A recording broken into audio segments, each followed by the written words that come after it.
Alors l'idée a germé parce que je me suis posé la question pourquoi mon père a quitté la Bretagne et également pourquoi il y avait autant de Bretons en Aquitaine, notamment en Dordogne, en Lot-et-Garonne, autour de chez moi, puisque dans mon petit village de 260 habitants, le maire est un Breton, Guérinel, mes voisins s'appellent Kerambelec, le Dévédec, le Gall, etc.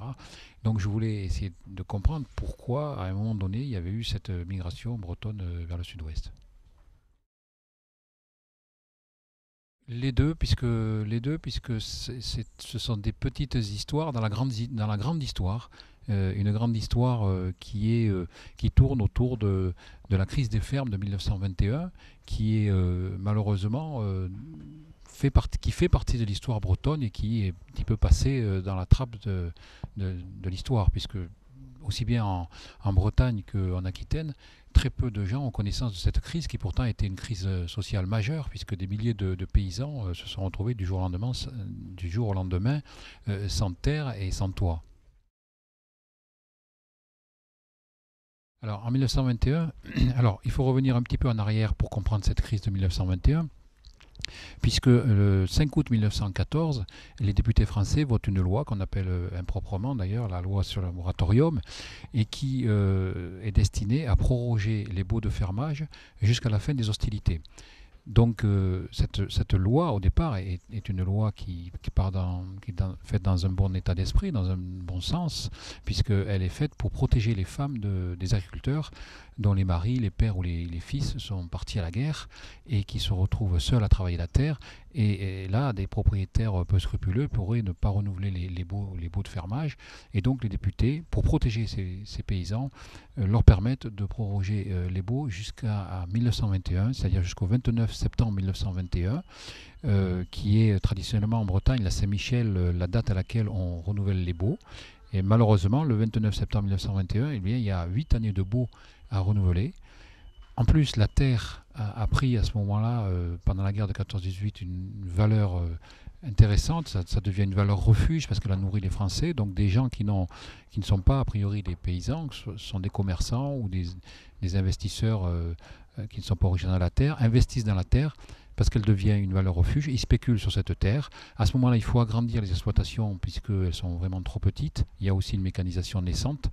Donc en 1921, le 29 septembre, il y a une inflation terrible qui se crée au moment de renouveler les baux, de l'ordre de 40 à 80%. Les terres augmentent de l'ordre de 40 à 80%. Ce qui fait que les petits paysans, tous ceux qui ne sont pas propriétaires, qui sont fermiers, qui sont journaliers, etc., tous ceux qui veulent louer des terres ou agrandir leur exploitation ne peuvent pas le faire. Et ils se retrouvent du jour au lendemain à la rue. Voilà. Alors, pourquoi en Dordogne et en Lot-et-Garonne, et d'une manière plus générale, pourquoi en Aquitaine, on en retrouve en Charente, en Tarn-et-Garonne, dans le Gers, en Gironde, etc. Parce que, voyant cette crise arriver, la coopérative de Landerneau, qui deviendra par la suite la Copagri, qui est à ce moment-là sous la présidence de M. Deguet-Briand, va organiser cette migration, va s'occuper de ses adhérents. Donc, on va d'ailleurs en priorité commencer par les adhérents du Finistère, puis suivront les Côtes d'Armor, etc. Et au congrès de Strasbourg en 1920, quand ils sentent déjà les prémices de la crise qui va arriver, au congrès de Strasbourg en 1920, ils lancent un appel à toutes les fédérations des syndicats agricoles, puisque à Strasbourg se réunissent l'Union des syndicats agricoles de France. Ils lancent un appel là, à tous les responsables syndicaux pour leur demander où est-ce qu'il se trouve, où est-ce qu'il y a des terres éventuellement disponibles pour accueillir tous ces paysans bretons.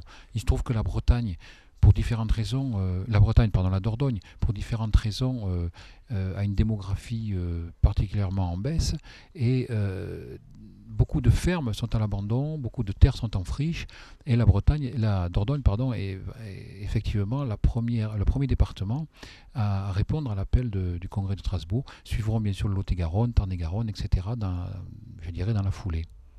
Voilà pourquoi on a organisé cette migration dès le départ vers la Dordogne.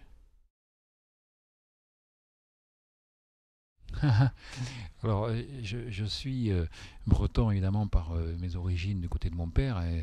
les racines sont fortement ancrées, puisque que ce soit le Bail ou le Guernic, si on remonte le Besco, etc., toutes mes racines sont là. Par ma mère, comme beaucoup de Bretons sont partis, ils se sont mariés avec les gens du pays. Donc je suis par mon arrière-grand-père de Dordogne, qui est né à Saint-Rabier, dans un petit village de Dordogne. Donc je suis à moitié occitan, moitié breton. Alors comme je dis souvent, je ne vais pas faire offense à ma mère en disant que je me sens davantage breton. Mais il est vrai que ces racines bretonnes, surtout depuis que j'ai travaillé sur mes racines, quoi, jusqu'en 1764 exactement, effectivement, j'aurais tendance à dire que, allez, je me sens un petit peu plus breton que occitan.